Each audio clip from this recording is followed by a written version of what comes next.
창세기 6장 1절부터 8절까지의 말씀입니다. 한 절씩 교독해서 말씀을 받들어 봉독하겠습니다. 사람이 땅 위에 번성하기 시작할 때에 그들에게서 딸들이 나니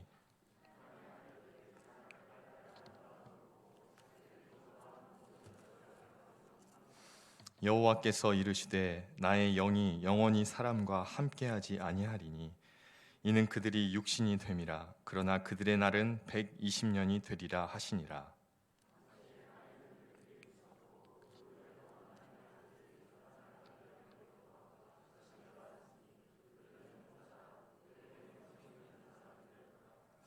여호와께서 사람의 죄악이 세상에 가득함과 그의 마음으로 생각하는 모든 계획이 항상 악할 뿐임을 보시고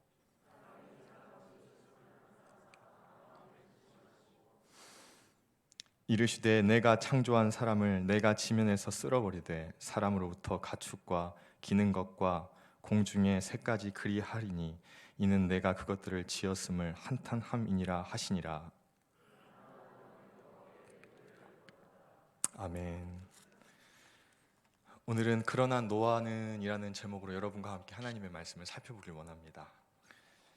오늘 본문이 속한 창세기 6장 말씀은 주일학교를 다니고 모태신앙을 가지신 분들은 노아의 홍수라는 제목으로 기억하시는, 아마 여러 번 들었을 그런 본문의 말씀입니다.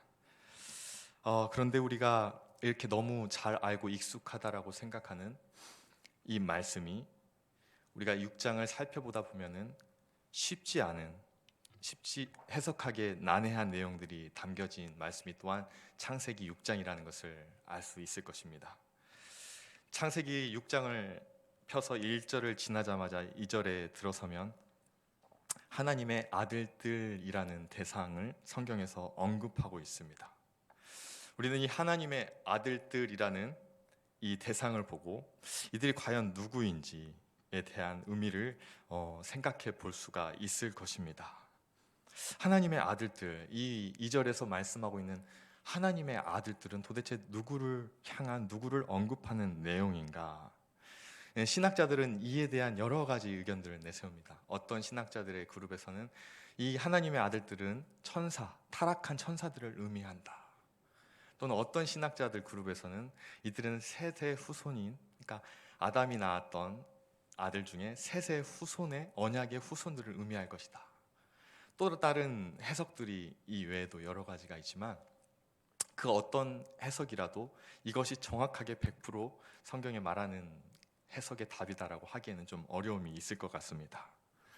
그렇다면 우리는 이 창세기라는 전체의 흐름 안에서와 그리고 창세기 6장의 앞장들 4장, 5장, 그리고 이 6장에 이어서 나오는 7장, 8장, 그리고 6장 2절과 4절의 앞뒤 절의 문맥을 통해서 이 단어가 가리키는 대상을 찾기보다는 이 단어를 통해서 성경의 본문이 우리에게 말씀하고자 하는 메시지가 무엇인가, 그것에 우리는 집중해서 살펴볼 때 오늘 본문을 통해 주시는 메시지의 깊이를 깊이 있게 더 본문 말씀을 살펴볼 수 있을 것입니다. 오늘 창세기 기자는 6장 2절 말씀을 통해서 우리에게 홍수 심판의 원인이 되는 중요한 사건을 언급하고 있습니다. 그런데 그 홍수 심판의 원인이 되는 대상이 바로 2절에 나왔던 하나님의 아들들의 타락의 스토리입니다. 2절 말씀에 이렇게 말씀합니다. 하나님의 아들들이 사람의 딸들의 아름다움을 보고 자기들이 좋아하는 모든 여자를 아내로 삼는지라. 우리가 1절부터 2절 그리고 이후 본문 말씀을 쭉 내려가면서 살펴보게 되면 2절이 모든 심판의 원인이 되어서 하나님께서 그 원인의 결과로서 3절에 선고, 선포, 심판의 선포를 하고 계시다는 사실을 알 수 있습니다. 이 세상의 죄악에 대해서 유일하게 심판하실 수 있는 유일한 심판자, 주관자이신 하나님께서 3절 말씀에 이렇게 선고하고 계십니다. 뭐라고 3절에 말씀하십니까? 여호와께서 이르시되 나의 영이 영원히 사람과 함께하지 아니하리니 이는 그들이 육신이 됨이라. 그러나 그들의 날은 120년이 되리라 하시니라. 여러분, 2절의 이 범죄가 얼마나 큰 죄악이었기에 하나님께서 얼마만큼의 기간 동안에 사람과 함께 하지 않겠다라고 말씀하십니까? 1년 365일입니까? 10년입니까? 100년입니까? 1000년입니까? 만년입니까? 하나님께서는 정확히 뭐라 말씀하십니까? 내가 영원히, 내가 다시는, 나의 성령이, 나의 영이 다시는 사람들과 함께 하지 않을 것이다. 그들의 행하는 죄악으로 말미암아라고 하나님께서 단정지어 선포하시는 것입니다. 이토록 하나님께서 기뻐하시지 않는 행위가 2절에 나오는 이 하나님의 아들들의 모습입니다. 여러분, 그런데 2절 말씀을 보면은 3절에 하나님께서 선포하신 그 내용을 우리가 해석하기 위해서 2절 말씀을 보면은 여러분, 사람이라는 존재가 별로 잘못한 게 없는 것 같아요. 왜냐하면 하나님의 아들들이 뭐예요? 사람을 보고 자기가 원하는 자들마다 아내로 취하잖아요. 그럼 뭐예요? 사람은 실은 잘못한 게 없어요. 잘못한 게 있다면 뭔 잘못입니까? 아름다웠던 것이 잘못입니다. 만약에 아름다움이 죄라면 여러분, 이내교회 여기 앉아 계신 자매님들은 사형입니까? 네, 충청도 분들이 많아서 반응이 좀 늦게 오시는데 제가 졸리실까 봐 잠깐 이렇게 해봤습니다. 여러분, 우스갯소리가 아니라 2절에 보면 사람이라는 존재는, 사람의 딸들은 뭐예요? 아름다움 외에는 어떤 잘못이 나타나 있지 않습니다. 2절 어디에도 사람의 딸들이 하나님의 아들들을 유혹했다라는 문장이나 언급이 없어요. 그럼 누가 잘못입니까? 하나님의 아들들이 자기들이 좋아하는 모든 여자를 아내로 삼는 이것이 분명히 죄입니다. 그런데 우리는 2절 말씀을 보면서 뭔가 매치가 되지 않는다는 것을 볼 수 있어요. 하나님의 아들들이라는 이름을 가지고 어떤 행동을 합니까? 하나님의 아들들이 할 수 있는 행위를 하는 것이 아니라 하나님의 아들들이라는 이름을 가지고 뭐예요? 세상에 죄악을 행하는 사람들도 하지 않는 행동을 하고 있다는 것입니다. 심지어 오늘날 예수 믿지 않는 그러한 몰지각한 사람들이 하지 않는 행동을 서슴없이 저지르고 있다는 것입니다. 여러분, 쉽게 생각해 보세요. 하나님의 아들이라는 어떤 이에게 한 명의 아내가 있습니다. 밖에 나가서 일을 합니다. 아름다운 여자가 지나가는 겁니다. 데리고 와서 아내를 삼습니다. 몇 달 후에 또 일을 하는데 지나가는 여자를 보니 그 전에 데려온 여자보다 더 아름다운 것입니다. 또 집으로 데려와서 아내를 삼습니다. 이렇게 해서 1명, 3명, 4명 이 정도를 데리고 왔을 때 모든 여자를 아내로 취했다고 할까요? 그렇지 않죠. 이제는 그 여인들을 보고 가졌던 쾌락과 정욕과 음란한 눈이 뭐예요? 그들을 삼켜버린 거예요. 죄라는 것은 무엇입니까? 처음에는 내가 죄를 짓는 것 같지만 죄라는 것이 반복되고 죄에 중독될수록 뭐예요? 이제는 죄가 나를 삼켜버리는 것입니다. 이제는 단순히 일하러 밖에 나가는 것이 아니라 뭐예요? 여자들을 사냥하러 밖에 나가는 것입니다. 자기가 더 원하는 취향과 더 원하는 그러한 자기 이상형을 찾아서 뭐예요? 온 산과 들로 다니면서 뭐예요? 모든 여자를 찾아 아내로 삼기 시작하는 것입니다. 바로 이런 상태가 이르렀기 때문에 뭐예요? 하나님께서는 이 세상을 쓸어버리겠다라고 선포하실 정도가 되었던 것입니다. 이러한 죄의 넘침의 상태, 죄의 폭발의 상태를 보시고 하나님이 3절에 선고하셨던 것입니다. 3절은 쉽게 무슨 말씀입니까? 다시는 너희 사람과 함께하지 않겠다. 하나님 나름대로의 다짐인 거예요. 하나님 나름대로의 선언인 것입니다. 이상합니다. 그런데 분명 하나님을 폭발시켜버리는 이 엄청난 죄를 여러분 2절에서 뭐예요? 하나님의 아들들이 저질렀는데 3절에 보면 하나님의 선고는 누구에게 임합니까? 사람들에게 그 화의 선포가 임합니다.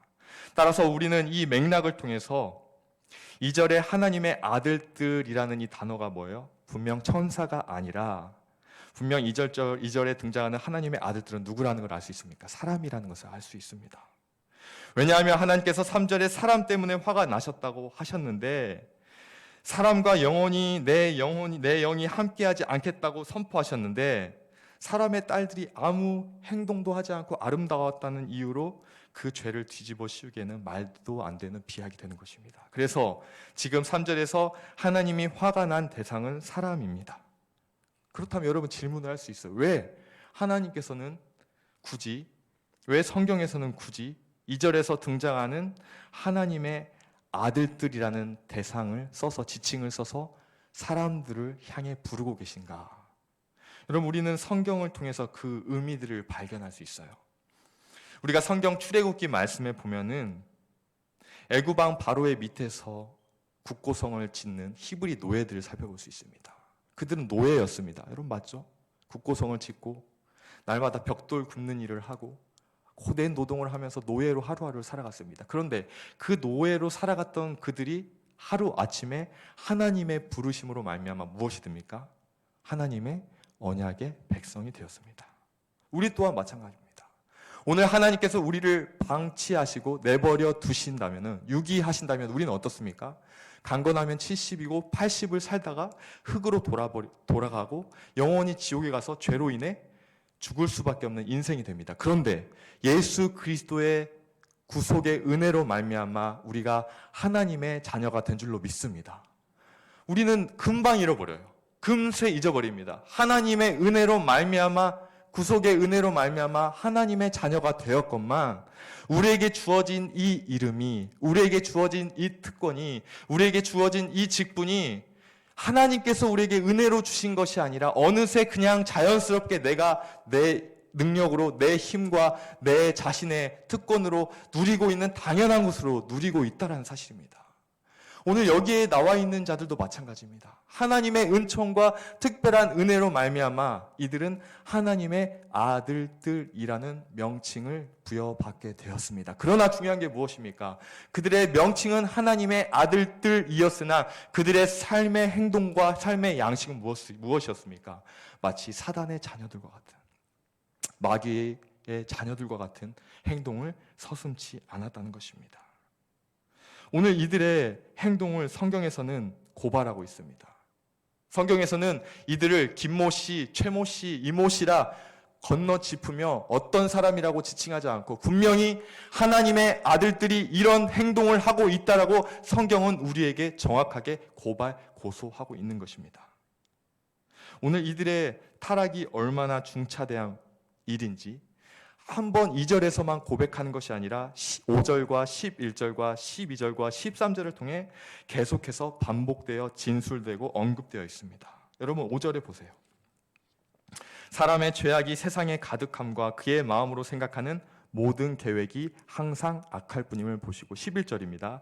그때에 온 땅이 하나님 앞에 부패하여 포악함이 땅에 가득한지라. 12절입니다. 땅에서 모든 혈육 있는 자의 행위가 부패함이었더라. 13절입니다. 모든 혈육 있는 자의 포악함이 가득함으로. 여러분 2절, 5절, 11절, 13절, 12절, 13절 계속해서 반복되어 같은 언어가 등장하고 있습니다. 특별히 이 단어들 중에 히브리어 콜이라는 단어가 등장하고 있어요. 뭐예요? 어떤 단어입니까? 모든, 전부, 전체라는 단어입니다.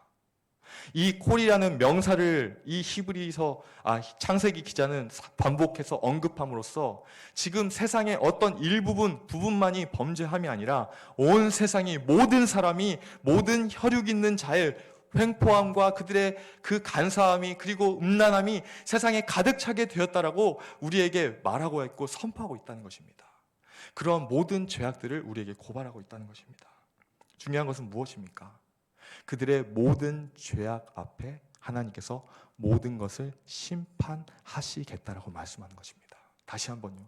그들의 모든 범죄함 앞에 하나님께서 이제 내가 모든 것을 심판함으로 너희의 모든 죄악에 대해 대응할 것이다, 보응할 것이다 라고 말씀합니다. 6장 17절 말씀입니다. 뭐라고 말씀하고 있습니까? 내가 홍수를 땅에 일으켜 무릇 생명의 기운이 있는 모든 육체를 천하에서 멸절하리니 땅에 있는 것들이 다 죽으리라.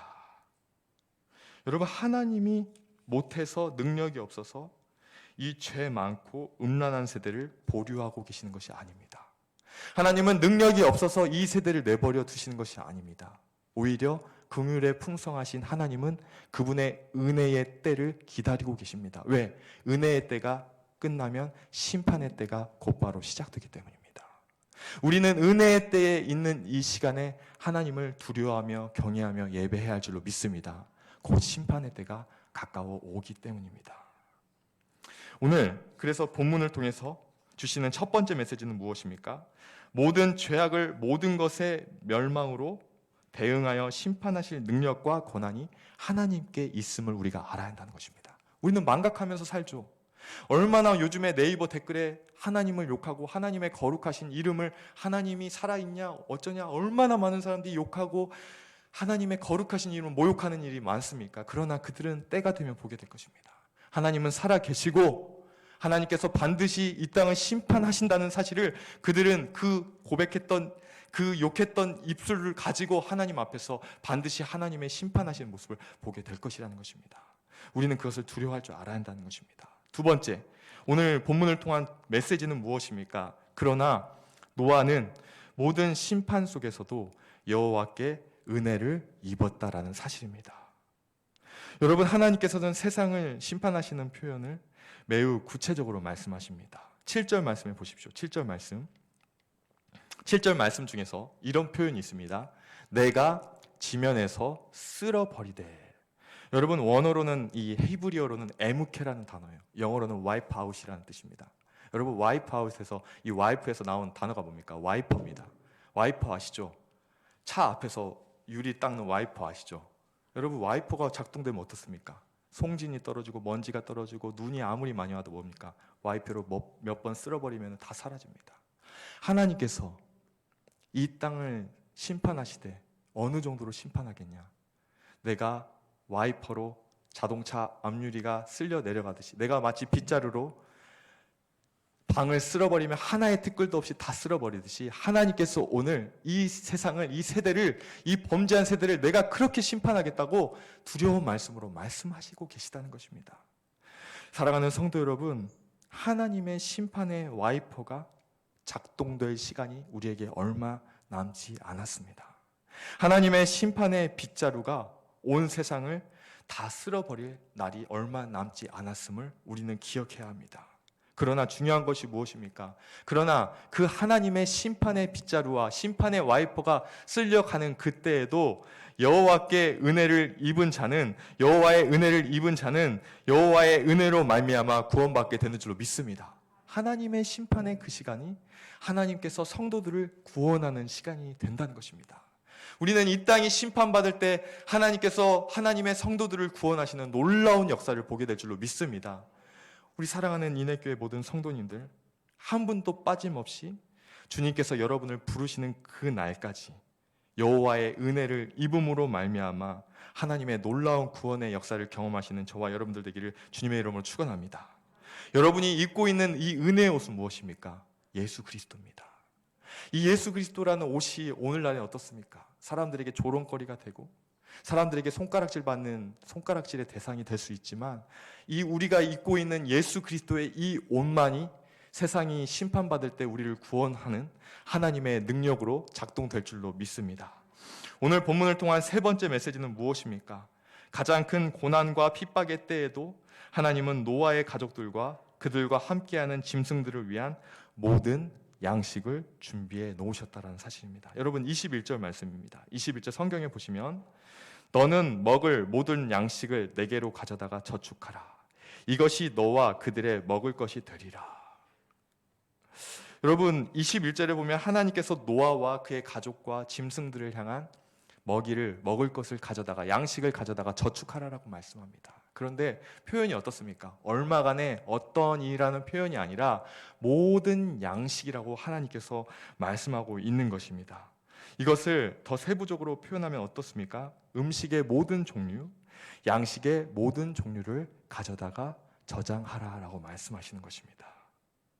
이것은 무엇을 의미하고 있습니까? 하나님께서 하나님의 심판의 때에도 하나님께서 심판을 내리시는 그 순간에도 하나님께서는 자기 성도들을 향한 모든 삶을 살아갈 모든 준비를 예비하고 준비하고 계시다는 사실입니다.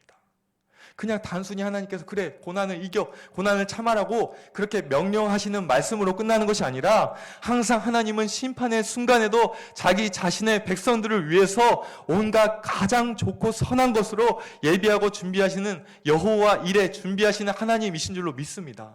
모든 양식을 준비하라. 모든 양식을 준비하라. 여러분 어때요? 우리 같으면 이 세상에 범죄함이 가득 차서 모든 혈육 있는 자들의 범죄가 가득 차서 지금 하나님 얼마나 심판하고 싶은 마음이 강하겠어요. 그런데 보세요. 그 바쁘고 이 긴박한 심판의 메시지가 계속해서 2절과 5절과 11절, 12절, 13절에서 선포되는 이 순간에도 하나님께서는 하나님의 은혜를 입은 자들을 위해서는 모든 양식을 가져다가, 모든 종류의 먹을 것을 가져다가 너희의 생명을 위해서 그것들을 저장하라. 하나님의 완벽한 계획과 완벽한 사랑이 하나님의 심판 가운데서도 놓치지 아니하고 잊어버려지지 않는다는 사실입니다. 여러분, 하나님이 얼마나 좋으신 분입니까? 얼마나 사랑의 하나님이십니까?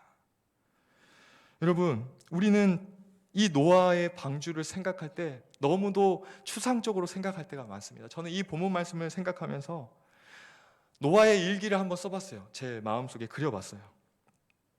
노아가 나무로 방주를 짓는 일, 고페르 나무로 방주를 짓는 일을 한번 생각해 보세요. 처음에는 자기 집 앞에 나와서 조그마한 나무들을 옮겨다가 지었겠죠. 그런데 어때요? 점점 하나님께서 말씀하시는 그 방주의 크기가 어땠습니까? 길이가 135m, 폭이 22.5m, 높이가 13.5m입니다. 웬만한 아파트 5층, 6층의 높이예요. 그 방주가 완성될수록 뭡니까? 주변 사람들의 시선을 사로잡았을 거예요. 사돈들, 친척들이 찾아와서 노아야, 네가 드디어 미쳤구나. 좀 정신 좀 차려라. 지금 뭐 하는 짓이냐, 이게. 동네 사람들 창피하게 한 사람 두 사람 말리지 않았겠습니까? 시족 사회를 당신이 이루고 살았기 때문에 주변에 많은 사람들이 말리지 않았겠습니까? 그런데 뭐예요? 점점점 더 방주는 커지는 거예요. 더 멀리 가서 나무를 도끼질을 해서 가져와야 되는 거예요. 노아의 가족들은. 여러분, 그 시간이, 그 고난의 시간이 이 노아의 가족들에게는 얼마나 비참하게 처참하게 다가왔겠습니까? 그러나 중요한 게 뭐예요? 여러분, 성경에서 말씀하시는 메시지를 놓지 마십시오. 그 시간 동안에 노아가 방주를 건축했다는 것이 위대한 것이 아니라 노아가 방주 건축하는 일을 포기하지 않도록 그를 붙들어 주신 하나님의 인자하심과 하나님의 기다리심이 더 놀라운 줄로 믿습니다. 그래서 여러분, 성경의 주인공은 하나님이세요. 믿음의 인물들이 주인공이 아니라 그 믿음의 인물들을 믿음에서 믿음에 이르게 하신 하나님께서 얼마나 위대하십니까? 여러분 자신들 보세요. 저도 그래요. 제가 만약에 목회자를 하지 않았다면 난 뭘 하고 있을까? 세상에서 뭘 하고 있을까? 노세 젊어서 노세. 여러분, 정말 얼마나 많은 사람들이 하나님의 부르심이 없었다면 세상에 나가 방황할 사람들이 얼마나 많습니까? 얼마나 많은, 제가 청년부를 담당하고 있지만 젊은이들이 세상에 나가서 즐기고 있겠습니까? 그러나 하나님의 은혜로 말미암아 오늘 우리가 여기서 예배하고 있다는 이 사실 자체가 우리에게 기적인 줄로 믿습니다. 여러분, 우리가 우리 의지로 나온 것입니까? 하나님의 인도하심, 성령의 조명하심과 성령의 이끄심이 아니었다면 오늘은 우리 한 사람도, 오늘 여기 있는 한 사람도 이 자리에 나와 예배할 사람이 없다는 사실을 믿으시길 주님의 이름으로 축원합니다. 사랑하는 여러분, 마지막 네 번째 메시지입니다. 저는 이 네 번째 메시지를 묵상하면서 참 감동을 받았어요. 여러분, 심판의 역사는 하나님께서 행하셨지만 구원의 사역은 노아를 통해 이루셨다는 것입니다. 다시 한번요. 심판의 역사는 하나님께서 이루셨지만 구원의 사역은 노아를 통해 하나님께서 이루셨다는 사실입니다. 여러분, 심판이라는 단어는 듣기만 해도 두려워진 단어입니다. 우리는 모두 죄 많은 인생이기 때문에 심판이라는 단어 자체를 즐겨하지 않고 좋아하지 않아요. 그런데 참 감사한 것은 이렇게 듣기만 해도 두려워지는 심판이라는 일은 누가 행하셨습니까? 하나님께서 직접 진행하셨습니다. 그런데 구원이라는 아름다운 사역은 하나님께서 노아에게 명령하심으로 노아와 그의 가족들을 통해 이루신 줄로 믿습니다. 여러분, 창세기 6장 14절에 보십시오. 하나님은 이 방주를 만들라라고 말씀하셨습니다. 하나님이 얼마든지, 우주를 만드신 하나님이 방주를 못 만들겠습니까? 그러나 하나님께서 노아에게 이 사역을 일임하셨습니다. 여러분, 21절을 보십시오. 모든 양식을 가져오는 일도 노아에게 하나님은 분부하셨습니다. 그래서 22절에 얼마나 노아를 통해 이루신 아름다운 사역을 이렇게 종결짓고 있습니까? 노아가 그와 같이 하여 하나님이 자기에게 명하신 대로 다 준행하였더라. 저는 인해교회 성도님들이 하나님이 부르시는 마지막 때에 사랑하는 인해교회 A 집사가 여호와께서 말씀하신 그 모든 것들을 준행하였더라. 이렇게 하나님의 말씀의 책에, 생명책에 여러분들이 기록되었으면 좋겠습니다. 이것보다 더 감격적인 것이 어디 있겠습니까? 하나님께서 우리를 그 부르신 목적에 따라서 A 집사가, A 장로가, A 목사가, 김영서 목사가 그렇게 하나님의 말씀대로 사역을 하다가 부르심을 받았더라. 그보다 더 하나님 앞에 영광스러운 일이 없다는 것입니다. 이렇게 하나님은 모든 구원과 관련된 일은 노아에게 시키시고 물로 세상을 쓸어버리는 일은 자신이 직접 담당하셨습니다. 오늘도 마찬가지입니다. 우리는 이제 정말 이 지구의 종말의 때를 기다리며 하루하루를 살아가고 있습니다. 그때가 정말 가까이 왔습니다. 그때에 이루어질 심판은 오직 하나님의 때에 하나님만 아시는 하나님의 손에 달려있는 심판입니다. 그러나 그 심판의 때가 가까워질수록 하나님께서는 우리에게 구원의 사명을 감당해야 한다고, 전도의 사명을 감당해야 한다고, 노아의 방주를 짓는 것과 같이 구원의 사역을 감당해야 한다라고 말씀하고 계시는 것입니다. 왜냐하면 마지막 심판의 때에 하나님께서는 심판을 행하시겠지만 마지막 심판의 때에 하나님께서는 여호와의 은혜를 입은 자들에게 상 주시기를 기뻐하시는 하나님이시기 때문인 줄로 믿습니다.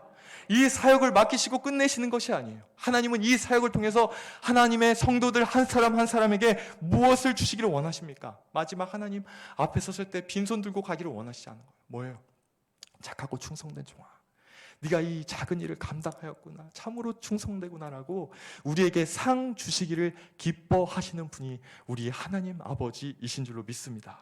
사랑하는 여러분, 오늘 우리는 본문을 통해서 4가지 메시지를 들었습니다. 첫째, 모든 죄악을 모든 것의 멸망으로 대응하여 심판하실 능력과 권한이 하나님께 있음을 우리가 알아야 한다는 것입니다. 둘째, 그러나 노아는, 즉 주님의 성도들은 모든 심판 속에서도 여호와께 은혜를 입었다라는 사실입니다. 셋째, 가장 큰 고난과 핍박의 때에서도 하나님께서는 성도들을 향해, 우리 인해교회 성도님들을 위해 모든 양식, 즉 삶에 필요한 모든 것들을 각기 종류별로 준비하여 주신 줄로 믿습니다. 마지막 넷째, 심판의 역사는 하나님께서 진행하시면서도 구원의 역사는 우리를 통해 이루심으로 말미암아 하나님은 성도들에게 마지막에 상 주시기를 기뻐하시는 아버지 하나님이시라는 사실입니다. 이 4가지 메시지를 기억하심으로 말미암아 노아와 같이 심판의 때를 앞두고 살아가는 이 땅 가운데서도, 세상 모든 사람이 하나님을 저버리고 거역하는 죄 가운데 살아가는 이 상황에서도 하나님을 향한 나의 믿음을 지키고 믿음 따라 살아가는 저와 여러분들 되시기를 주님의 이름으로 축원합니다. 기도하시겠습니다.